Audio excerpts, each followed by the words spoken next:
ତା ସହିତ ମୁଁ ମର୍ଣ୍ଣିଂ ପ୍ରେୟାର ଗ୍ରୁପର ଆମର ମଧୁସ୍ମିତା ଦିଦିଙ୍କୁ, ମହେଶିତା ଦିଦିଙ୍କୁ, ବୀରେନ୍ଦ୍ର ଆଜ୍ଞାଙ୍କୁ, ବିନୟ ଆଜ୍ଞାଙ୍କୁ, ଆମର ଆଜ୍ଞାଙ୍କୁ ସମସ୍ତଙ୍କୁ ମୁଁ ଧନ୍ୟବାଦ ଦିଏ। ତା ସହିତ ଆଜିର ଏଇ ପ୍ରାର୍ଥନାରେ ଜଡ଼ିତ ଥିବା ପ୍ରତ୍ୟେକଙ୍କୁ ମୋର ହାର୍ଦ୍ଦିକ ଅଭିନନ୍ଦନ, ପୁଣି ପ୍ରେମପୂର୍ଣ୍ଣ ନମସ୍କାର, ପ୍ରେଜ୍ ଦ ଲର୍ଡ ଜଣାଏ। ପ୍ରେଜ୍ ଦ ଲର୍ଡ। ମାନେ ଆଜି ଯୋଉ ବିଷୟ ଚିନ୍ତା କରିବା, ମୁଁ କୌଣସି ନୂଆ ବିଷୟ କହିବି ନାହିଁ। ଯେତ ଯଦି ଆମେ ଗୋଟେ ପଦ ପଢି ଆହ୍ୱାନ କଲେ ଏକ ନୂଆ ବିଷୟ କରିବା, ତାହା କଣ ଆପଣମାନେ ଜାଣିବେ ନାହିଁ।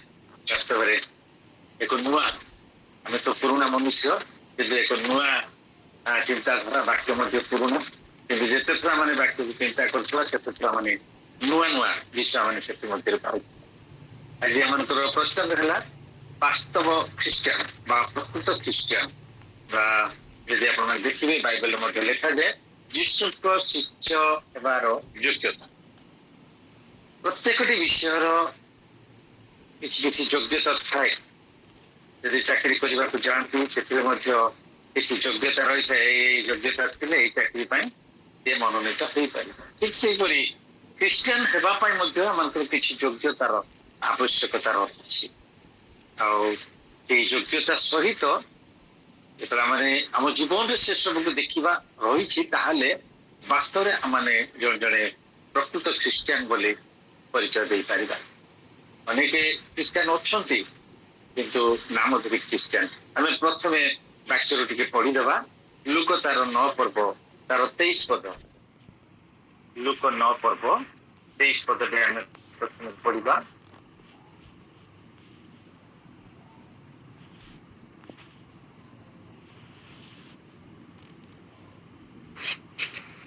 ସେତେବେଳେ ସେ ସେମାନଙ୍କୁ କହିଲେ, କେହି ଯେବେ ମୋହର ଅନୁଗାମୀ ହେବାକୁ ଇଚ୍ଛା କରେ, ତେବେ ସେ ଆପଣାକୁ ଅସ୍ୱୀକାର କରୁ, ପୁଣି ପ୍ରତିଦିନ ଆପଣା କ୍ରୁଶ ଘେନି ମୋହର ଅନୁଗମନ କରୁ। ଏଠାରେ ମଧ୍ୟ ଲେଖାଯାଏ ଯେ କେହି ଯୀଶୁଙ୍କର ଅନୁଗମନ କରିବାକୁ ଇଚ୍ଛା କରେ, ତାଙ୍କ ନିକଟକୁ ଆସିବା ପାଇଁ, ତାଙ୍କର ଆଦର୍ଶରେ ଚାଲିବା ପାଇଁ, ଏକ ଖ୍ରୀଷ୍ଟିଆନ ଜୀବନ କାଟିବା ପାଇଁ ଇଚ୍ଛା କରେ, ତେବେ ପ୍ରଥମ ବିଷୟ ହେଉଛି ସେ ନିଜକୁ ଅସ୍ୱୀକାର କରୁ। ନିଜକୁ ଅସ୍ୱୀକାର କରିବାର ଅର୍ଥ କଣ? ଯଦି ସେ ଜଣେ ଧନୀ ବ୍ୟକ୍ତି ହେଇଥିବ, ଘରେ ଏସିରେ ଶୋଉଥିବ, ଡାଇନିଂ ଟେବୁଲରେ ଖାଉଥିବ, ପୁଣି ଆଉ ଡଲର ଗତିରେ ଶୋଉଥିବ, କିନ୍ତୁ ଯେତେବେଳେ ପ୍ରଭୁଙ୍କ ସକାଶେ ସେ ବ୍ୟବହାର ହେବା ପାଇଁ ଚାହେଁ, ତାଙ୍କର ଅନୁଗମନ କରିବା ପାଇଁ ଚାହେଁ, ସେ ନିଜକୁ ଅସ୍ୱୀକାର କରିବାକୁ ପଡିବ। ଅନେକ ସମୟରେ ଆମମାନଙ୍କ ସେବା କାର୍ଯ୍ୟରେ ଏଇ ପ୍ରକାର ସମସ୍ୟା ଆମମାନଙ୍କ ଜୀବନରେ ଆସି, ଯୋଉ ବିଷୟ ଗୁଡିକ ଆମେ କେବେ ଖାଇ ନଥିବା, ଏପରି ଜିନିଷ ଗୁଡିକ ଆମକୁ ଦେବେ। ତ ମୁଁ କେବେ ଶୁଖୁଆ ଖାଇନି, ଅନେକ ଜାଗାରେ ପଖାଳ ଶୁଖୁଆ ମଧ୍ୟ ଦିଅନ୍ତି। ସେଇ ସ୍ଥାନରେ ଆଖି ମଧ୍ୟ ନ ଖାଇଲେ ମଧ୍ୟ ଖାଇବାକୁ ପଡେ। ତଳେ ବସିବାର ଅଭ୍ୟାସ ନାହିଁ, ତଥାପି ଗୋଟେ ଅଖାଟି ପକେଇଦେବେ ସେଇଠି ବସିବାକୁ ବାଧ୍ୟ। ସେଇ ସମୟରେ ନା ମୁଁ ଏଇଟା କରିପାରିବିନି, ଏଇଟା ଖାଇପାରିବିନି, ଏଇଟା ଶୋଇପାରିବିନି, ଏଇଟା ପାଇବାନି। ଯେତେବେଳେ ପର୍ଯ୍ୟନ୍ତ ଆମେ ନିଜକୁ ବିନାୟ କରିନୁ, ଅସ୍ୱୀକାର କରିନାଉ, ସେତେବେଳେ ପର୍ଯ୍ୟନ୍ତ ଆମେ କେବେ ମଧ୍ୟ ପ୍ରଭୁଙ୍କ ବ୍ୟବହାର ହେଇପାରିବ ନାହିଁ କି ପ୍ରଭୁଙ୍କ ପଛରେ ଯାଇପାରିବ। ପ୍ରଥମ ବିଷୟ ହଉଛି ନିଜକୁ ଅସ୍ୱୀକାର କରିବା। ମୁଁ ନୁହେଁ, ଆଉ ଲୋକନ୍ତି ମୁଁ ନୁହେଁ, ସିଷ୍ଟମ ଅନ୍ତରରେ ମୁଁ ମରିଅଛି। ନିଜକୁ ମାରିବାକୁ ପଡିବ, ମୁଁ ଶବ୍ଦଟାକୁ ମାରିବାକୁ ପଡିବ। ମୁଁ ଏପରି ଥାଏ, ମୁଁ ଏପରି ଶୁଏ, ମୁଁ ଏପରି ବସେ, ଏପରି କରେ, ଏସବୁ ନା। ମୁଁକୁ ସମ୍ପୂର୍ଣ୍ଣ ଭାବେ ଯେତେବେଳେ ମାରିବା, ନିଜକୁ ଅସ୍ୱୀକାର କରିବା, ସେତେବେଳେ ଆମେ ପ୍ରଭୁଙ୍କର ଜଣେ ବାସ୍ତବ ଶିଷ୍ୟ ହେଇପାରିବା ବା ବାସ୍ତବ ଖ୍ରୀଷ୍ଟିଆନ ହେଇପାରିବା। ତା ସହିତ ଆଉ ଗୋଟେ ପଦ ତା ପାଖରେ ଲେଖାଗଲା କଣ ନା, ସେ ପ୍ରତିଦିନ ଆପଣା କ୍ରୁଶ ବହନ କରି ଚାଲିବା। କ୍ରୁଶର ଅର୍ଥ ହଉଛି କ୍ଲେଶ। ଯେଉଁ କ୍ରୁଶରେ ପ୍ରଭୁ ଆମମାନଙ୍କୁ ପରିତ୍ରାଣ ଦେଇଥିଲେ, ନିଜେ ଦୁଃଖ କଷ୍ଟ ଉଠେଇଥିଲେ, ଆଉ ସେଇ କ୍ରୁଶରେ ସେ କଣ୍ଟାରେ ବିଦ୍ଧ ହୋଇଥିଲେ, ଆଉ ସେଇ କ୍ରୁଶରେ ସେ ପ୍ରାଣ ବଳିକୃତ ଦେଇଥିଲେ, ନିଜର ପ୍ରାଣକୁ ବଳି ଦେଇଥିଲେ। ଆଉ ତେଣୁକରି କ୍ରୁଶର ଅନ୍ୟ ନାମ ହଉଛି କ୍ଲେଶ। ପ୍ରତିଦିନ କ୍ଲେଶକୁ, ଦୁଃଖକୁ ବହନ କରି ଚାଲିବା ହଉଛି ବାସ୍ତବ ଖ୍ରୀଷ୍ଟିଆନ ଜୀବନ। ଆମେ ଯଦି ଦେଖିବା 3ଟା ବିଷୟ, ଯୋଉଟା କି ଲୁକ ତାର 9 ପର୍ବ 58 ରୁ 62 ପଦ ମଧ୍ୟ ଲେଖାଯାଏ। ଲୁକ 9 ପର୍ବ 57 ପଦରୁ 62 ପଦ। 3 ପ୍ରକାର ଲୋକ ତାଙ୍କ ପଛରେ ଯିବା ପାଇଁ ବାହାରିଛନ୍ତି। 3 ପ୍ରକାର ଲୋକ। ଦେଖନ୍ତୁ ପ୍ରଥମ ଲୋକ ଲେଖା ହଉଛି, ସେମାନେ ବାଟରେ ଯାଉଥିବା ସମୟରେ ଜଣେ ଲୋକ ତାହାଙ୍କୁ କହିଲେ ଆପଣ ଯେକୌଣସି ସ୍ଥାନକୁ ଯିବେ ମୁଁ ଆପଣଙ୍କର ଅନୁଗମନ କରିବି। ଯୀଶୁ ଯାଉଛନ୍ତି ଆଉ ସେଇ ସମୟରେ ଜଣେ ବ୍ୟକ୍ତି କହୁଛନ୍ତି ମୁଁ ତୁମ ସାଙ୍ଗରେ ଯିବି। ଯୀଶୁ ସମସ୍ତଙ୍କର ମନୋଭାବ ଜାଣିପାରନ୍ତି, କାରଣ ମନୁଷ୍ୟ ବାହାରକୁ ଦେଖେ କିନ୍ତୁ ପରମେଶ୍ୱର କଣ ଦେଖନ୍ତୁ। ସେ କେଉଁ ଇଚ୍ଛା କେଉଁ ଆଶା ଆକାଂକ୍ଷା ନେଇ ଯୀଶୁଙ୍କ ପଛରେ ଯିବା ପାଇଁ ଇଚ୍ଛା କରୁଛି ପ୍ରଭୁ ଯୀଶୁ ଜାଣିପାରୁଛନ୍ତି। କାରଣ ସେ ଦେଖୁଛି ଯେ ଯୀଶୁଙ୍କ ପଛରେ ଗଲେ ମତେ ପରିଶ୍ରମ କରିବାକୁ ପଡିବନି, ଅତି ସୁନ୍ଦର ଖାଦ୍ୟ ମାଛ ରୁଟି ସବୁ ଖାଇବାକୁ ମିଳିବ। ଆଉ ସେ ନିଶ୍ଚିତ ଭାବରେ ଆଉ ସେ ଏତେ ସବୁ ଆଶ୍ଚର୍ଯ୍ୟ କର୍ମ କରୁଛନ୍ତି, ତାଙ୍କର ବାସସ୍ଥାନ ମଧ୍ୟ ଅତି ସୁନ୍ଦର ଥିବ, ରହିବା ପାଇଁ ଏ ଆରାମରେ ରହୁଥିବେ ବୋଧେ। ଏସବୁ ଚିନ୍ତା କରି ଯୀଶୁଙ୍କ ପଛରେ ଯିବା ପାଇଁ ଇଚ୍ଛା କଲେ, କିନ୍ତୁ ଯୀଶୁ ତାଙ୍କୁ ଗୋଟେ ବିଷୟ କହିଲେ କୋକିଶିଆଳିର ଗାତ ଅଛି, ଆକାଶ ପକ୍ଷୀର ଗାତ ଅଛି, କିନ୍ତୁ ମନୁଷ୍ୟ ପୁତ୍ର ମୁଣ୍ଡକୁ ଯିବା ପାଇଁ ସ୍ଥାନ ନାହିଁ। ହେଲେ ବାବୁରେ ତା ମନ କଥା ସେ ଜାଣିପାରି କହୁଛନ୍ତି କୋକିଶିଆଳି ମାନେ ବିଲୁଆର ଗାତ ଅଛି, ଆକାଶ ପକ୍ଷୀର ବାସ ଅଛି, ମାତ୍ର ମୋର ମୁଣ୍ଡକୁ ଯିବା ପାଇଁ ସ୍ଥାନ ନାହିଁ। ନିରାଶ ହେଇଯାଉଛି ସେ ଲୋକ, ସେଇ ସ୍ଥାନରୁ ସେ ଫେରି ଯାଉଛି ଆଉ ଯୀଶୁଙ୍କ ପଛରେ ଯାଇପାରେ।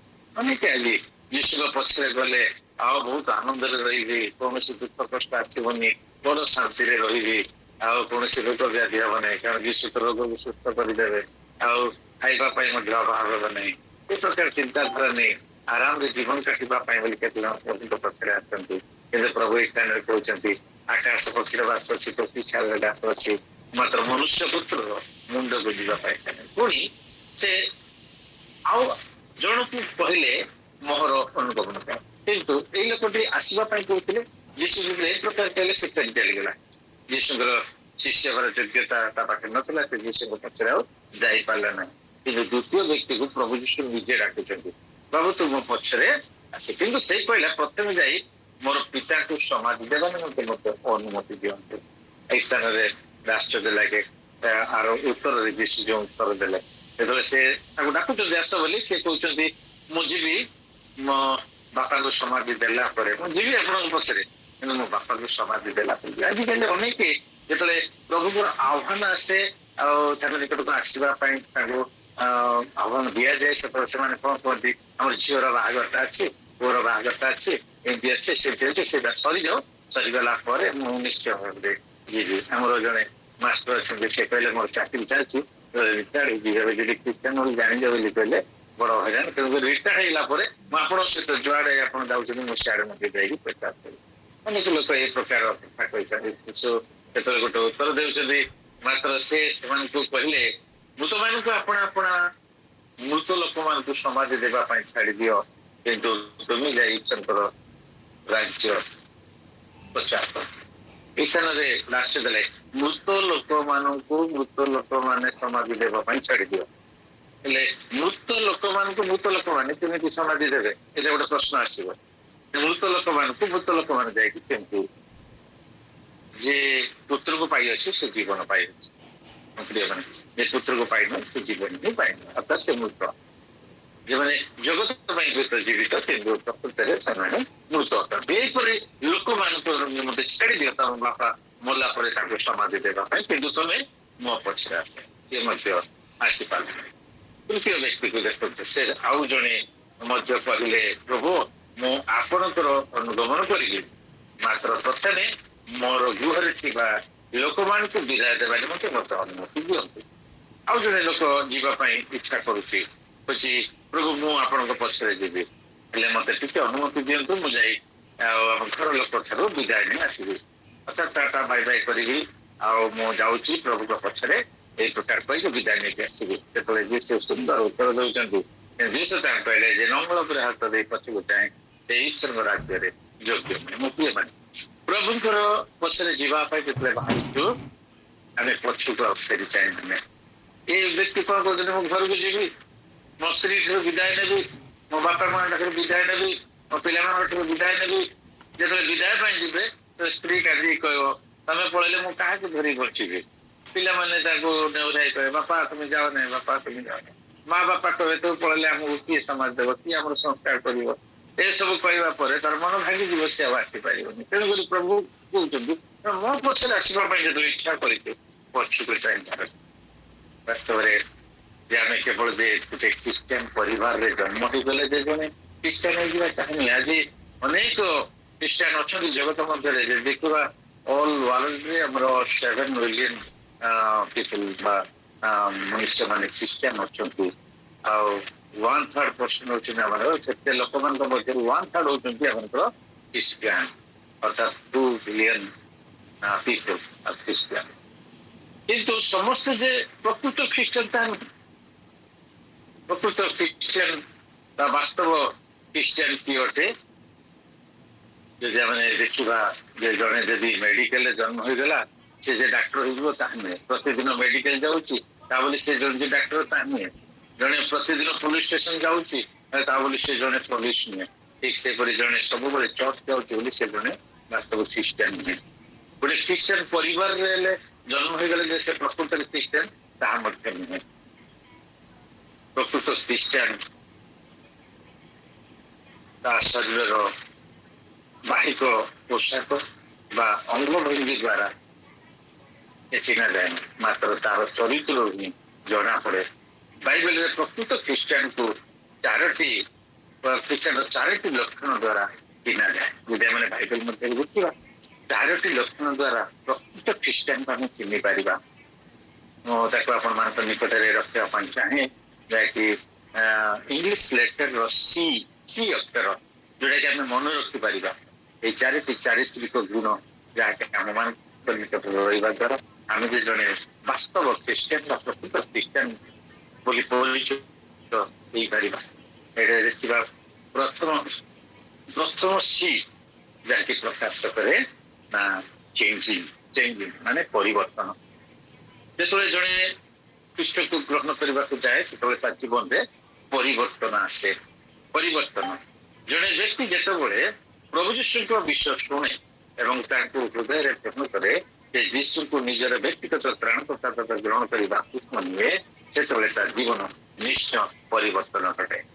ପ୍ରଥମ ବିଷୟ ଯେ କି ବାସ୍ତବ ଖ୍ରୀଷ୍ଟିଆନ, ଆଜି ଅନେକ ଖ୍ରୀଷ୍ଟିଆନ ଅଛନ୍ତି ଆଜ୍ଞା, କିଏ ତ ବାହା ହେବା ପାଇଁ ଡୁବନ ହେଇଥାନ୍ତି, କିଏ ତ ମଣ୍ଡଳୀରେ ଜଣେ ସଭ୍ୟ ହେବା ପାଇଁ ଡୁବନ ହେଇଥାନ୍ତି। ଯଦି ବୁଢାବୁଢୀ ହେଇଥିବେ ମରିଗଲେ ସମାଜରେ ଜାଗା ଦେବେ ନାହିଁ ବୋଲି ସେମାନେ ଡୁବନ ହେଇଥାନ୍ତି, କିଏ ତ ମଣ୍ଡଳୀର କିଛି ପୋଷ୍ଟ ରହିବା ପାଇଁ ଡୁବନ ହେଇଥାନ୍ତି। କିନ୍ତୁ ବାସ୍ତବରେ ମନ ପରିବର୍ତ୍ତନ ଡୁବନ ଯିଏ ହେଇନି ସେ ପ୍ରକୃତ ଖ୍ରୀଷ୍ଟିଆନ ହେଇପାରେ ନାହିଁ। ଅନେକ ଆଜି ଖ୍ରୀଷ୍ଟିଆନ ଅଛନ୍ତି ସେମାନଙ୍କ ମଧ୍ୟରେ ପରିବର୍ତ୍ତନ ନାହିଁ। ବାପ୍ତିସ୍ମ ହେବା ପୂର୍ବରୁ ଯେଉଁ ସବୁ ତାଙ୍କ ଜୀବନରେ ଚାଲିଥିଲା ଏବେ ମଧ୍ୟ ତାହା ଚାଲିଛି। ପରିବର୍ତ୍ତନ ନୂତନ ଜନ୍ମ ପରେ, ଯେତେବେଳେ ନୂତନ ଜନ୍ମ ଆସେ ସେତେବେଳେ ପରିବର୍ତ୍ତନ ଆସେ। ଯଦି ପରିବର୍ତ୍ତନ ନାହିଁ ତାହେଲେ ସେ ବାସ୍ତବ ଖ୍ରୀଷ୍ଟିଆନ ନାହିଁ। ଡୁବନ ହେବା ପୂର୍ବରୁ ତା ଜୀବନରେ ଯାହା ଥିଲା ତାହା ଯଦି ରହିଛି ତାହେଲେ ସେ କେବେ ମଧ୍ୟ ଖ୍ରୀଷ୍ଟିଆନ ନାହିଁ। ସମ୍ପୂର୍ଣ୍ଣ ଭାବେ ମରିବାକୁ ପଡିବ। ବାପ୍ତିସ୍ମର ଅର୍ଥ ହେଉଛି ପାପ ପ୍ରତି ମୃତ ଏବଂ ଧର୍ମ ପ୍ରତି ଜୀବିତ। ମାନେ ଯିଏ ପାପ ପ୍ରତି ମରିନାହିଁ ତାକୁ ଆମେ ସମାଧି ଦେଲା କିପରି? ଆଜି ଅନେକ ଅଛନ୍ତି ପାପରେ ନ ମରି ମଧ୍ୟ ସମାଧି ବା ଜଳରେ ଡୁବି ଯାଆନ୍ତି, ଯାହାକି ସମାଧି ବୋଲି ବୁଝାଯାଏ। ଯଦି ରୋମୀ ତାର 6 ପର୍ବ 1 ପଦରୁ ପଢିବେ ସେখানে ଲେଖାଯାଏ ଯୀଶୁଙ୍କର ମୃତ୍ୟୁ ଏବଂ ପୁନରୁତ୍ଥାନ ବିଷୟକୁ ପ୍ରକାଶ କରେ ଆମର ବାପ୍ତିସ୍ମ। କ୍ରୁଶରେ ଆମର ସମସ୍ତ ପାପକୁ ହତ କରି ଜଳରେ ବାପ୍ତିସ୍ମ ବା ସମାଧି ଦେଇ ପୁନର୍ବାର ଏକ ନୂଆ ଜୀବନ ପୁନର୍ଚିତ ଯୀଶୁଙ୍କ ସଦୃଶ ଏକ ନୂଆ ସ୍ୱଭାବ ନୂଆ ଜୀବନରେ ଉଠିବାକୁ ଡୁବନ ବୋଲି କୁହାଯାଏ ବା ବାପ୍ତିସ୍ମ ବୋଲି କୁହାଯାଏ। ଯଦି ସେ ପରିବର୍ତ୍ତନ ଆସିନାହିଁ ତାହେଲେ ସେ ବାସ୍ତବ ଖ୍ରୀଷ୍ଟିଆନ ନୁହେଁ। ଆଜି ଅନେକ ଅଛନ୍ତି ଏପରି ଯେଉଁମାନେ କି ଡୁବନ ହେବା ପୂର୍ବରୁ ମଦ୍ୟପାନ କରୁଥିଲେ, ଏବେ ମଧ୍ୟ ମଦ୍ୟପାନ କରୁଛନ୍ତି। ଡୁବନ ହେବା ପୂର୍ବରୁ ସିଗାରେଟ, ବିଡି, ଗଞ୍ଜେଇ ଆଉ ସେ ଗୁଟୁକା ପାନ ଖାଉଥିଲେ, ଏବେ ମଧ୍ୟ ଖାଉଛନ୍ତି। ପ୍ରିୟ ମାନେ ପରିବର୍ତ୍ତନ ନାହିଁ। କିନ୍ତୁ ଦ୍ୱିତୀୟ କରନ୍ଥୀର 5 ପର୍ବ 17 ପଦରେ ଲେଖାଯାଏ, ତେଣୁ ଯଦି କେହି ଖ୍ରୀଷ୍ଟଙ୍କ ଠାରେ ଅଛି ତେବେ ସେ ନୂତନ ସୃଷ୍ଟି ହୋଇଛି, ଦେଖ ପୁରାତନ ବିଷୟ ସବୁ ଲୋପ ପାଇଅଛି ଆଉ ନୂତନ ବିଷୟ ସବୁ ହେଇଯାଇଛି। ପ୍ରଥମ ଆବଶ୍ୟକ ଅଛି ପରିବର୍ତ୍ତନ। ଯେତେବେଳେ ଆମେ ପରିବର୍ତ୍ତନ ଆମର ଯେତେବେଳେ ପ୍ରଭୁଙ୍କୁ ଗ୍ରହଣ କରିବା, ବାସ୍ତବ ଖ୍ରୀଷ୍ଟିଆନ ହେବା ପାଇଁ ହେଲେ ଆମକୁ ପରିବର୍ତ୍ତନ ହେବାକୁ ପଡିବ। ଯୀଶୁକୁ ବିଶ୍ୱାସ କରୁଛୁ ବୋଲି କହି ତାହାର ଅତୀତ ବିଷୟରେ ଯଦି ଆମେ ଆନନ୍ଦ କରୁ ଏବଂ ବ୍ୟକ୍ତିଗତ ଭାବରେ କରିଚାଲୁ ସେତେବେଳେ ନିଜକୁ ପ୍ରଭୁଙ୍କୁ ପ୍ରବୋଧନ କରିଥାଉ। କାରଣ ଖ୍ରୀଷ୍ଟଙ୍କ ଠାରେ ରହିବା ବା ବଞ୍ଚିବାର ଅର୍ଥ ପାପ ପ୍ରତି ମୃତ ହେବା ବା ପାପକୁ ଦୂର କରିବା, କୃଷ୍ଣଙ୍କ ଠାରେ ବଞ୍ଚିବା, ଆଉ ପାପରୁ ମୁକ୍ତ ହେବା, ପ୍ରଭୁଙ୍କ ପଥରେ ଚାଲିବା। ଇଏ ହେଉଛି ପ୍ରଥମ ବିଷୟ। ଆମ ଜୀବନରେ ପରିବର୍ତ୍ତନ ଦେଖାଯିବା ଆବଶ୍ୟକ। ଏକ ପ୍ରକୃତ ଖ୍ରୀଷ୍ଟିଆନ ଜୀବନରେ ପରିବର୍ତ୍ତନ ନିହାତି ଆବଶ୍ୟକ। ଦ୍ୱିତୀୟ ସି, ପ୍ରଥମ ସି ହେଲା ଚେଞ୍ଜିଂ ବା ପରିବର୍ତ୍ତନ। ଦ୍ୱିତୀୟ ସି ଯଦି ଆମେ ଦେଖିବା, ଏଇଟା ହେଉଛି ଚଏସ୍, ମାନେ ପସନ୍ଦ ବା ମନୋନୀତ। ଯେତ ପ୍ରଭୁ କହନ୍ତି ତୁମେମାନେ ମତେ ମନୋନୀତ କରିନାଅ, ମାତ୍ର ମୁଁ ତୁମମାନଙ୍କୁ ମନୋନୀତ କରିଅଛି। ବାସ୍ତବରେ ୱାନ୍ ସାଇଡ୍ ଲଭ୍ କେବେ ମଧ୍ୟ ହେଇପାରେ। ପରସ୍ପର ମଧ୍ୟରେ ଯଦି ଉଭୟ ପ୍ରେମ ପରସ୍ପର କରନ୍ତି, ଉଭୟ ପରସ୍ପରକୁ ପସନ୍ଦ କରନ୍ତି, ତାହେଲେ ନିଜର କରିପାରନ୍ତି। ଯଦି ଆମେ ପ୍ରଭୁଙ୍କର ହେବା ପାଇଁ ଚାହୁଁ, ତାହେଲେ ପ୍ରଭୁ ଯେ କେବଳ ପସନ୍ଦ କରିବେ ତାହା ନୁହେଁ, ଆମକୁ ମଧ୍ୟ ମନୋନୀତ କରିବାକୁ ପଡିବ। ଏକଥା ସତ୍ୟ ଯେ ଖ୍ରୀଷ୍ଟଙ୍କ ଠାରେ ବିଶ୍ୱାସ କରିବା ଏବଂ ତାଙ୍କ ପଛରେ ଅନୁଗମନ କରିବା ହଠାତ୍ ହୁଏ ନାହିଁ, ବରଂ ଏହା ଏକ ବ୍ୟକ୍ତିଗତ ମନୋନୟନ ଅଟେ। ଏହା ଏକ ବ୍ୟକ୍ତିଗତ ମନୋନୟନ ଅଟେ। ପ୍ରଭୁ କେବେ ଜବରଦସ୍ତ କାହା ହୃଦୟରେ ପ୍ରବେଶ କରିବା ପାଇଁ ଚାହାନ୍ତି ନାହିଁ। ପ୍ରଭୁ କେବେ ମଧ୍ୟ କାହା ହୃଦୟରେ ଜବରଦସ୍ତ ପ୍ରବେଶ କରିବା ପାଇଁ ଚାହାନ୍ତି ନାହିଁ, ଯାହାକି ପ୍ରକାଶିତ ତାର 3 ପର୍ବ 20 ପଦରେ ଲେଖାଯାଏ। ମୁଁ ଦ୍ୱାର ନିକଟରେ ଠିଆ ହେଇ ଆଘାତ କରୁଅଛି, ଯଦି କେହି ମୋ ସ୍ୱର ଶୁଣି ଦ୍ୱାର ଫିଟେଇ ଦେବ, ମୁଁ ତା ମଧ୍ୟକୁ ପ୍ରବେଶ କରିବି, ତା ସହିତ ଭୋଜନ କରିବି, ଆଉ ସେ ମୋ ସହିତ ଭୋଜନ କରିବ। ହାଲେଲୁୟା। ପ୍ରଭୁ ଆଜି ମଧ୍ୟ ଦ୍ୱାର ନିକଟରେ ଠିଆ ଆଘାତ କରୁଅଛନ୍ତି, ଯଦି କେହି ତାଙ୍କର ଯେ କେହି, ଯଦି ଆମେ ଯୌନ 3 ପର୍ବ 16 ପଦରେ ଦେଖିବା, ସେଇ ସ୍ଥାନରେ ଏଇ ସ୍ଥାନରେ ଯଦି କେହି ଲେଖାଯାଏ, ସେଇ ସ୍ଥାନରେ ଯେ କେହି, କୌଣସି ବାଇ ଫୋର୍ସ ନାହିଁ। ଯେ କେହି ଇଚ୍ଛା କରିବ, ଯେ କେହି ପସନ୍ଦ କରିବ, ମୋ ସ୍ୱର ଶୁଣିବ, ମତେ ବିଶ୍ୱାସ କରିବ, ମତେ ପସନ୍ଦ କରିବ, ତା ହୃଦୟ ଖୋଲିଦେବ, ମୋ ଠାରେ ବିଶ୍ୱାସ କରିବ, ତାହେଲେ ମୁଁ ତା ହୃଦୟ ମଧ୍ୟକୁ ଯିବି, ତା ସହିତ ବାସ କରିବି, ଆଉ ତା ସହିତ ଭୋଜନ କରିବି। ଏଥିରୁ ଆମେ ଜାଣିପାରୁ ପ୍ରଭୁ ଜବରଦସ୍ତ କୌଣସି କାର୍ଯ୍ୟ କରନ୍ତି ନାହିଁ। ପ୍ରଭୁ ଆମକୁ ମନୋନୟନ କରିବାର ସ୍ୱାଧୀନତା ଦେଇଛନ୍ତି। ଆମେ ଆତ୍ମାଙ୍କ ଦ୍ୱାରା ଚାଳିତ ହେଇ ଆତ୍ମାଙ୍କ ଦ୍ୱାରା ଜୀବନ କାଟିବାକୁ ପଡିବ। ଆଉ ଫଳପୂର୍ଣ୍ଣ ଜୀବନ କାଟିବା ପାଇଁ, ପରିବର୍ତ୍ତନ ଜୀବନ କାଟିବା ପାଇଁ ସ୍ୱଚ୍ଛନ୍ଦ ମନରେ ଏଇ ନିଷ୍ପତ୍ତି ନେବା ନିମନ୍ତେ ଆପଣମାନେ ଯଦି ପୁରାତନ ନିୟମ ତାର 24 ପର୍ବ 15 ପଦ ଦେଖିବେ, ଦିବସ 24 ପର୍ବ 15 ପଦ, ସେଇ ସ୍ଥାନରେ ମଧ୍ୟ ଦିବସ ଗୋଟେ ବିଷୟ କହନ୍ତି, ସେମାନେ କାହାର ସେବା କରିବ ଆଜି ମନୋନୀତ କର। ସେମାନେ କାହାର ସେବା କରିବ ଆଜି ମନୋନୀତ କର। ନଦୀ ସେପାରିର ସେଇ ମିଶ୍ର ମାନଙ୍କୁ ଦେବତା ମାନେ ପୂଜା କରୁଥିଲେ ତାଙ୍କୁ, ନା ଯେଉଁ ପ୍ରଭୁ ତୁମକୁ ମିଶ୍ର ଦେଶରୁ ବାହାର କରି ଆଣିଲେ, ନଦୀ ପାର କରେଇଲେ, ତାଙ୍କୁ ଆଜି ମନୋନୀତ କର। ମାତ୍ର ମୁଁ ଓ ମୋ ପରିଜନ ଆମେ ସଦା ପ୍ରଭୁଙ୍କର ସେବା କରିବୁ। ମାନେ ଏକ ପସନ୍ଦର ବିଷୟ, ଏକ ମନୋନୀତର ବିଷୟ। ଯେ ସବୁ ତୁମେ କାହାର କରିବ କର, କିନ୍ତୁ ମୁଁ ଓ ମୋ ପରିବାର ଆମେ ସଦା ପ୍ରଭୁଙ୍କର ସେବା କରିବୁ।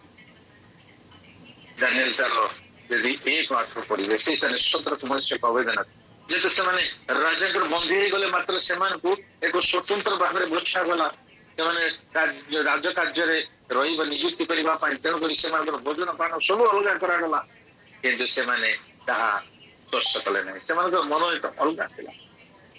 ଠିକ ସେହିପରି ପ୍ରଭୁ ଚାହାନ୍ତି ଆମମାନେ ତାହାକୁ ପସନ୍ଦ କରୁଛୁ। ଗୋଟେ ବିଷୟ ଏଇ ଯଦି ପାଇବେ ପଢିବେ, ଦ୍ୱିତୀୟ ବିବରଣୀ ତାର 28 ପର୍ବ 2 ପଦ ପଢନ୍ତୁ। ଦ୍ୱିତୀୟ ବିବରଣ 28:2।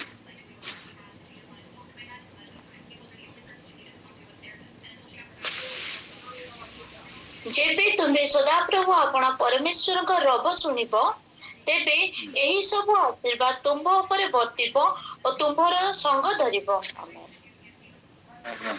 14:2 ପଢିଲେ।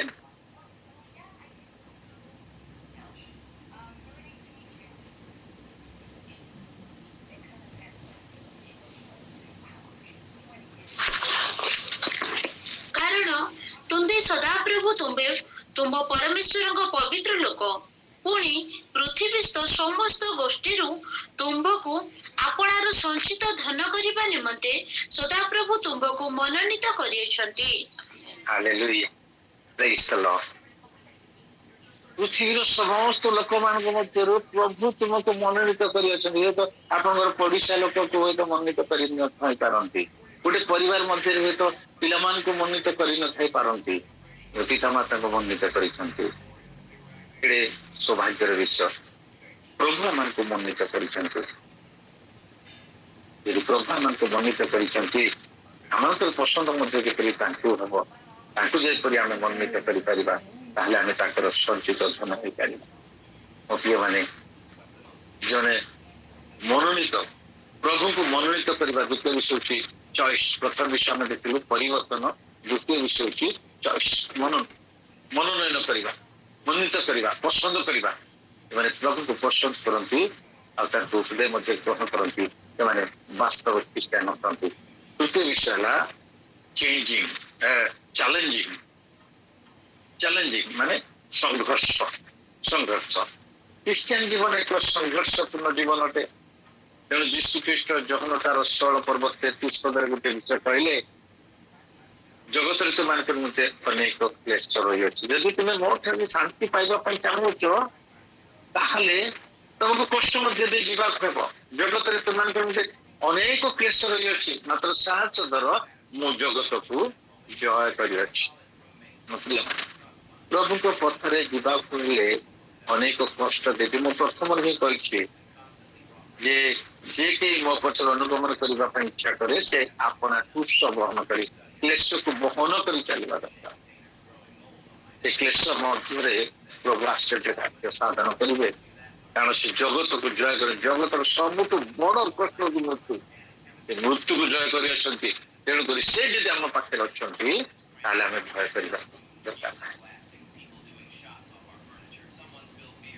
ଚ୍ୟାଲେଞ୍ଜ ଆମ ଜୀବନରେ ଅନେକ ସମୟରେ ଅନେକ ଗୁଡ଼ିଏ ସମସ୍ୟା ଆସିବ, ଦୁଃଖ ଆସିବ, କଷ୍ଟ ଆସିବ। ଯେ ଦ୍ୱିତୀୟ ତିମୋଥୀ ତାର 3 ପର୍ବ 12 ପଦ ଦେଖନ୍ତୁ, ଅତି ସୁନ୍ଦର ପଦଟି ଲେଖାଯାଇଛି।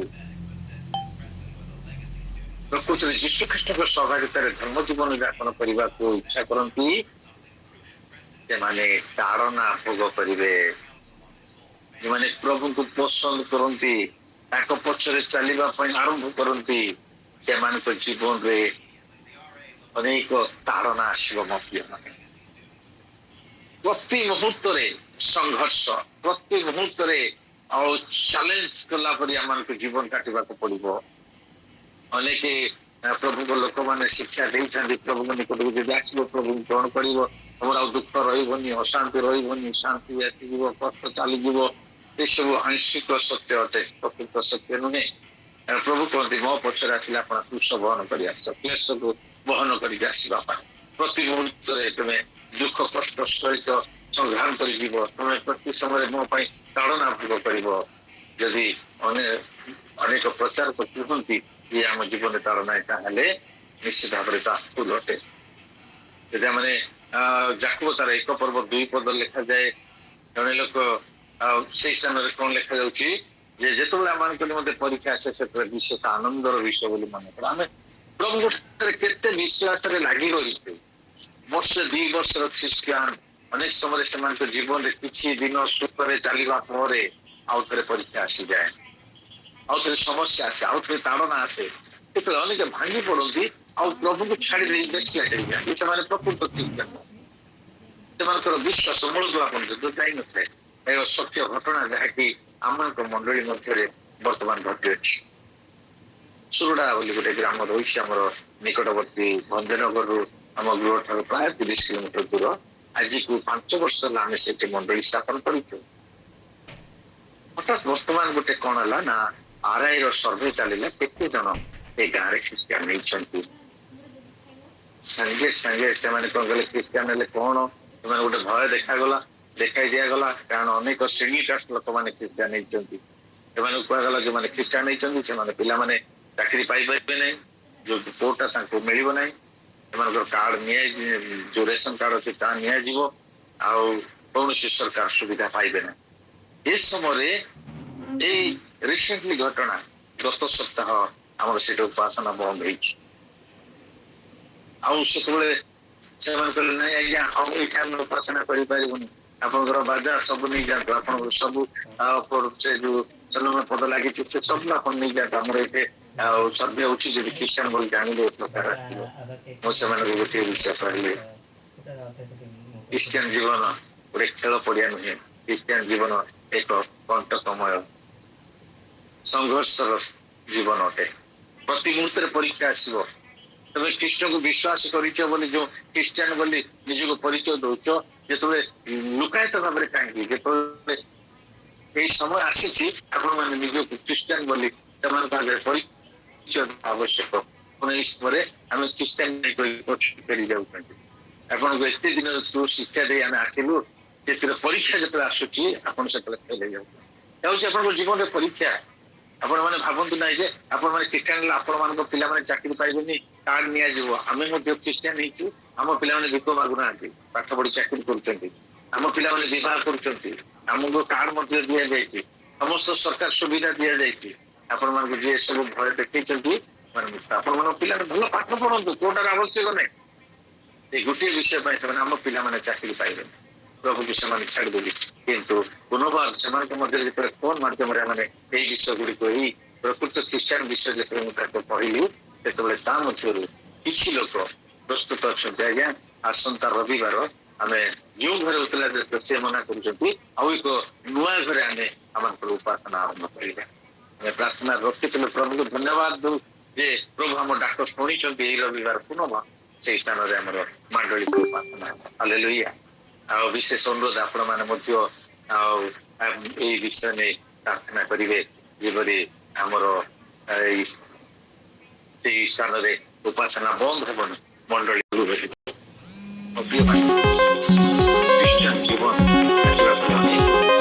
ଅନେକ ତାଳନା ଦେଇ ଏମାନଙ୍କୁ ଯିବାକୁ ପଡିବ।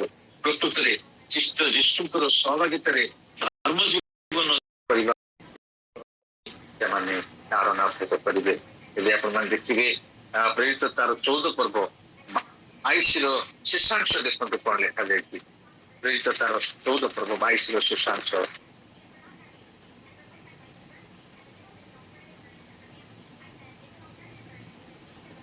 ଯଦି ପାଇବେ ପଢିବେ।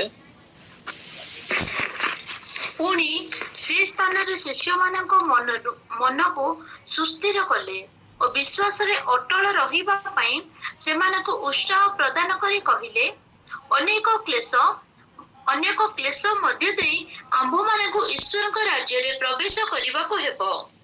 ଆମେନ୍।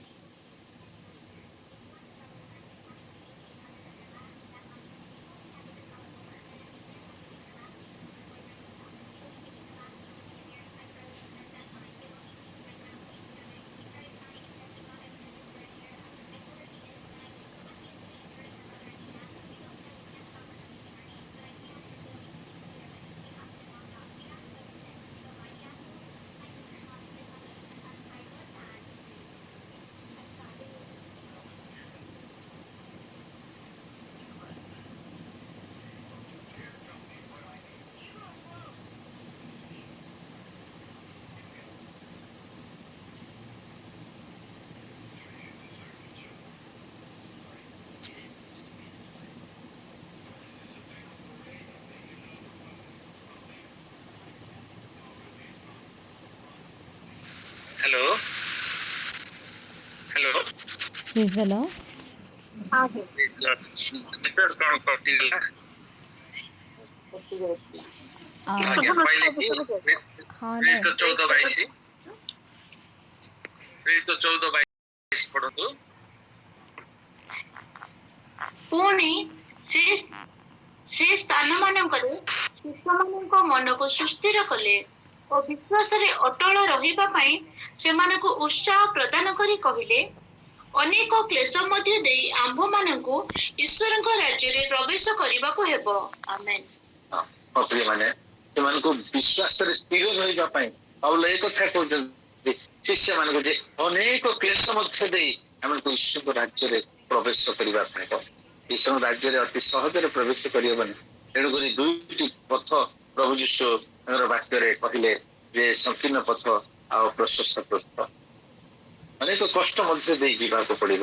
ଆଉ ଶେଷ ବିଷୟଟା ହଉଛି 4 ନମ୍ବର ସି, ଯାହାକି କଣ୍ଟେଣ୍ଟମେଣ୍ଟ, ଯାହାକି ଆତ୍ମତୃପ୍ତି ବା ଆତ୍ମସନ୍ତୋଷ ଲାଭ କରିବା। ଜଣେ ଖ୍ରୀଷ୍ଟିଆନ କେବେ ମଧ୍ୟ ଅସନ୍ତୁଷ୍ଟ ହେବ ନାହିଁ। ସୁଖରେ ହଉ ଦୁଃଖରେ ସବୁବେଳେ ସେ ତୃପ୍ତି। କାରଣ ପ୍ରଥମ ଥେସଲୋନିକେ ତାର 5 ପର୍ବ ତାର 17-18 ପଦ ଲେଖାଯାଏ, ସର୍ବଦା ଆନନ୍ଦ କର, ନିରନ୍ତର ପ୍ରାର୍ଥନା କର, ସବୁ ଅବସ୍ଥାରେ ପ୍ରଭୁଙ୍କୁ ଧନ୍ୟବାଦ ଦିଅ। ମୋ ପ୍ରିୟମାନେ, ଖ୍ରୀଷ୍ଟିଆନ ଜୀବନ ବାସ୍ତବ ଈଶ୍ୱର ଆମ ଜୀବନରେ ତୃପ୍ତି ବା ପ୍ରଚୁରତା ବା ସନ୍ତୋଷ ଲାଭ କରିବା ପାଇଁ ଯୋଗ ଦିଅନ୍ତି। ପ୍ରଥମ ତିମୋଥୀ ତାର 6 ପର୍ବ 6ରୁ 8 ଏ ଜଣେ ପଢନ୍ତୁ।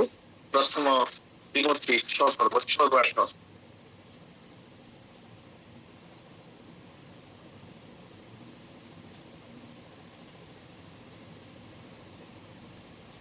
ଈଶ୍ୱର ପରାୟଣ ସନ୍ତୋଷ ଭାବଯୁକ୍ତ ହେଲେ ପ୍ରକୃତରେ ବିଶେଷ ଲାଭଜନକ।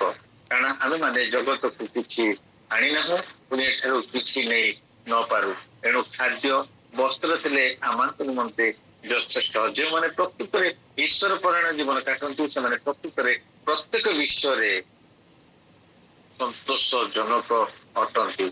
ଏବଂ ବିଶ୍ୱାସୀ ଜଗତରେ ଥିଲେ ମଧ୍ୟ ସ୍ୱର୍ଗର ନାଗରିକ ବୋଲି ମନେ କରେ, ଅଳ୍ପ ଥିଲେ ମଧ୍ୟ ତାର ଯଥେଷ୍ଟ ଅସନ୍ତୋଷ ଜୀବନ ଅଟେ।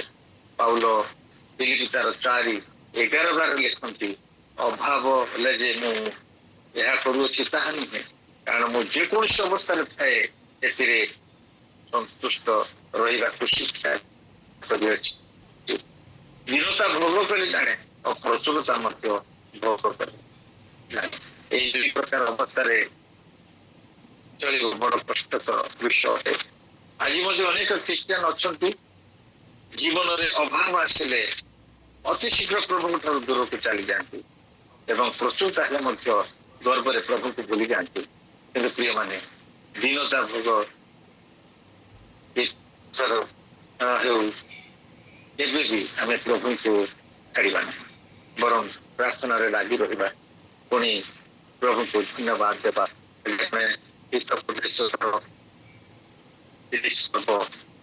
ଦେଖିଲେ ସେ ପ୍ରଭୁଙ୍କ ନିକଟରେ ପ୍ରାର୍ଥନା କରୁଛି, ମତେ ଅସାର ଠାରୁ ଦୂରରେ ରଖ। ଯୋଉଠି ପ୍ରାର୍ଥନା ସେ କରୁଛନ୍ତି, ମତେ ଅସାର ଠାରୁ ଦୂରରେ ରଖ, ମତେ ଧନ ଦରିଦ୍ରତା ଦିଅ ନାହିଁ, ମାତ୍ର ମୋର ପଲିର ଭାଗ ଦେଇ ମତେ ପ୍ରତିପୋଷଣ କର। ଯଦି ଗରିବ ହେବି ତାହେଲେ ଚୋରି କରି ତୁମ ନାମକୁ ନିନ୍ଦା କରିବି, ଆଉ ଯଦି ଧନୀ ହେବି ତାହେଲେ ଧନ ପାଇ ତୁମକୁ ଅସ୍ୱୀକାର କରିବି। ମୋ ପ୍ରିୟମାନେ, ପ୍ରଚୁରତାରେ ହଉ କି ଅଭାବରେ ହଉ ଆମେ ସବୁବେଳେ ସନ୍ତୋଷ ଜୀବନ କାଟିବା। ପାଉଲ ତେଣୁ କହିଲେ ଦୀନତା ଭୋଗ କରିଲେ ପ୍ରଚୁରତା ମଧ୍ୟ ଭୋଗ କରିଲେ। ବାସ୍ତବ ଖ୍ରୀଷ୍ଟିଆନ ବ୍ୟକ୍ତି ତା ଜୀବନରେ କେବେ ମଧ୍ୟ ଅସନ୍ତୋଷ ପ୍ରକାଶ କରେ ନାହିଁ। ସେ ସବୁବେଳେ ପ୍ରଭୁଙ୍କୁ ଧନ୍ୟବାଦ ଦିଏ ସର୍ବ ଅବସ୍ଥାରେ।